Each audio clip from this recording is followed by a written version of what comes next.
Okay, final update. Truly final. I think this is the final destination here for my journey with the Stannic paint.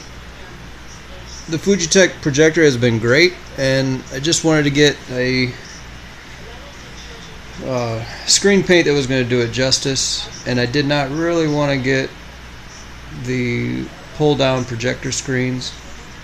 And so the last time around, I don't know if anybody is following me on this, but that's the Stannic paint by itself, and then here's some mixes, and it seems like just a little bit of flat paint really dulls it down. So this is like 10 to 1, and this is about 5 to 1. This is actually about 16 ounces of white paint and 8 ounces of black paint, because I used these smaller containers. I had a half a gallon of the PPG Metallic Stannic paint, and I added some color sample flat, and I added one white and actually no, 2 white and 1 black, and then that's how I got to this. So if anyone's mixing their paints, I would say 10 to 1, and you'll get to about right here. So that's still shiny and pretty high gain. This is ultra high gain, and it like glows in the dark. That's a good mix. I kind of wish I could have saw that, but this is really on the safe side, and this is where I'm at now, and I'm actually getting a very nice picture, better than ever. The lights on performance isn't as good as the Stannic by itself, but it's not shiny. I can't see any stipple marks. Before with the Stannic, you had kind of like a you could see roller marks or stipples or something, and when it panned on the screen, you could kind of see that going against it. But now this is like really truly like a regular TV screen. It's I can see why everyone recommends the mixing. They don't say why they recommend it. It's just like, you want to make a screen paint, you get the brushed pearl or you get the metallic Stannic, and you put a little bit of flat paint in it, and you know, it's hard to listen, but man, that it's truly the way to go.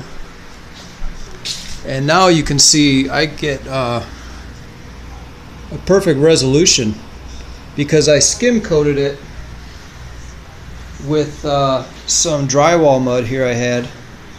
It was about a tennis ball size of drywall mud and about 3 teaspoons of paint, and then I mixed that together and just trowel it on,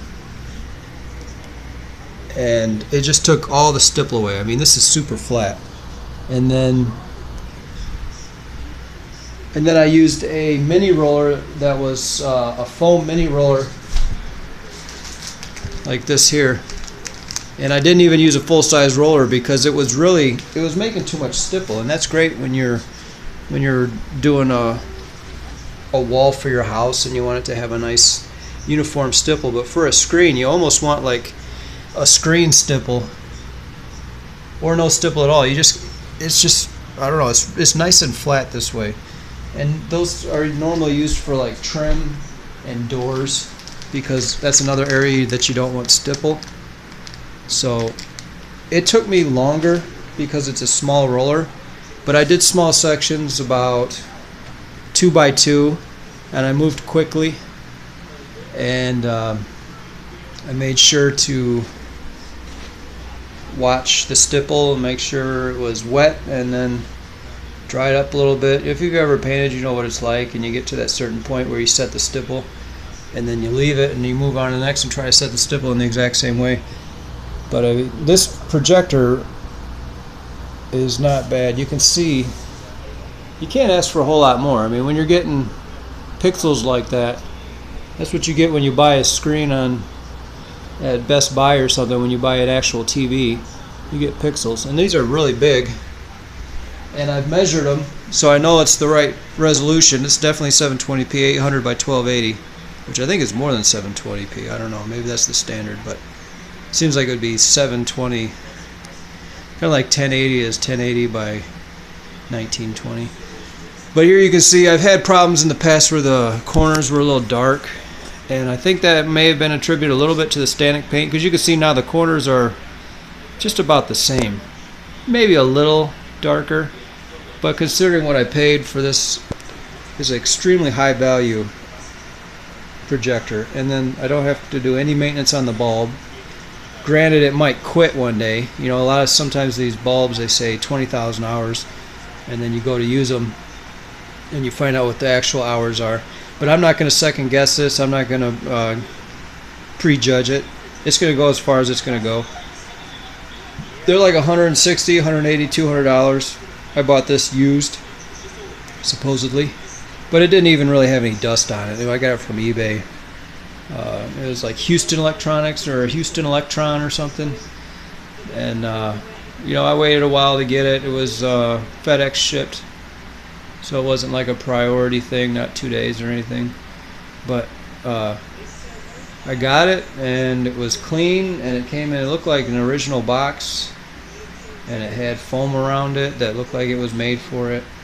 And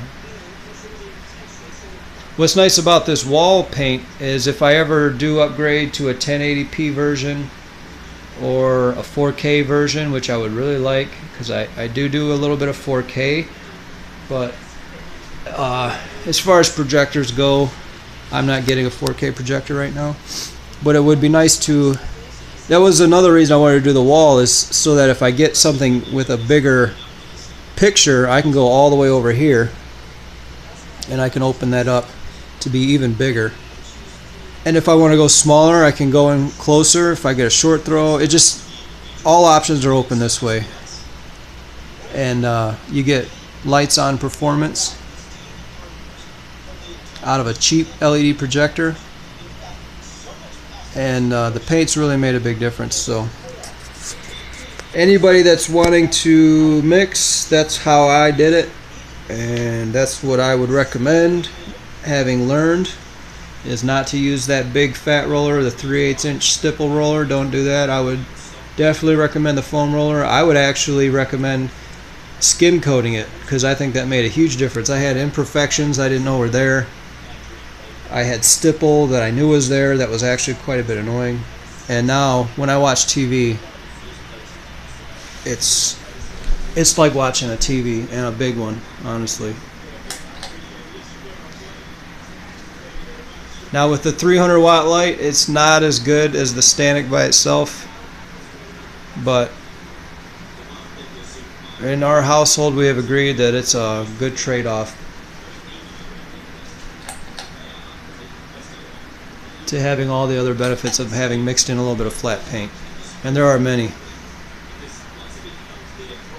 This thing needs to focus. There we go. So if you have a nicer projector, I still think this would help you out. If you have a Fugetek, this would definitely help you out. It was actually a lot of work, and but I just thought I would document it. I know there's a lot of long-winded videos here, but when you're shopping, you kind of want to listen to something, and you want to hear about what someone else has done. And because I did, and there wasn't enough, honestly. Just things like this, where you get up close. There was a couple videos where they got up close and showed the pixels of some of the projectors, but they're few and far between. But you can see there's still that metallic look. If you still get some little sparkles, so we're still getting the benefits, and we've dulled down the drawbacks. And you still get the colors. You can tell it's not like when it was on a white screen, when I had it painted white. There's like a reflective property of this metallic paint that it just kind of, here and there, it just goes from the projector and bounces off something shiny and comes right back at you, and you just get kind of you kind of feel like you're looking right at the LED. It's hard to explain, but it's very much different from just a white wall, and it kind of glows in the dark a little bit. It's hard to explain, but if you mess around with it, you'll see. And you can see how it's got some glitter, but it's definitely toned down a bit. So Good luck with your projects. I hope I helped you.